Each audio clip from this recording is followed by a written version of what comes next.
好啦，2020年 DSE Paper 2嘅第16條啦，咁呢條真係同求積法有關嘅。咁今次問嘅就係圓柱體嘅體積同埋圓錐體嘅體積啦。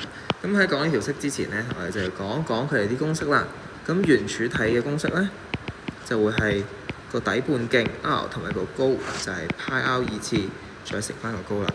其實派 r 二次即係個底面積，而個再乘翻個高呢，就係成嚿嘢嘅體積啦。咁圓錐體其實就係佢嘅1/3嘅啫。咁其實都有個底半徑叫 r 啦，都有條高叫做 h 嘅。咁佢個體積咧其實都係派 r 二次 h， 但係只不過係圓柱嘅1/3倍咁解嘅啫。嗱，咁而家就可以開始做一做咯。而家係話底半徑個圓柱體嘅底半徑係5a， 個高係7b啊嘛。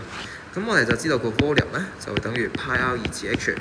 而家佢頭就講咗個體積係525啊嘛，就係將佢代入去啦。525就係等於派，再乘翻個半徑就係5a嘅二次，再乘個高就係7b啦。咁換言之，我哋將個括號拆開啦。咁兩樣嘢乘埋一齊嘅二次方，咁個二次就可以分別地俾佢哋兩個啦。咁所以就係派乘翻5嘅二次 a 嘅二次，再乘翻7b。咁而家5嘅二次同7可以擺埋一齊啦喎。5嘅二次乘7就係得到175，所以就係會有175 a 嘅二次 b， 再乘翻個派就係等於525啦。咁我唔想要呢個175啊嘛，咁再將525除佢啦，就係得到個3啦。所以3就等於 a 嘅二次 b 再乘翻個派啦。咁而家好似做唔到落去啦，就 keep 住喺度先啦。咁跟住睇一睇隔離啦，我想揾嘅係個圓錐體啦，佢個體積係7a 同埋5b 嘅，咁都係用翻條公式啦 ，v 等於1/3派 r 二次 h 嘅。咁今次佢個半徑咧就叫做7a， 所以係7a 嘅二次，再乘翻個 h 就係個 5b 啦。咁就係等於1/3個派，再乘翻呢度二次擺埋嚟，就係49a 嘅二次，再乘個 5b 啦。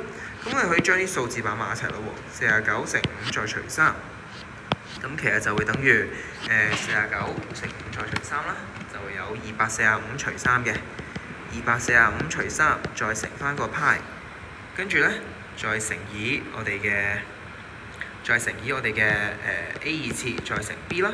但係記唔記得頭先我哋講咗 a 二次 b 乘派其實真係幾多啊？記唔記得到 a 二次 b 乘派其實係一模一樣噶嘛？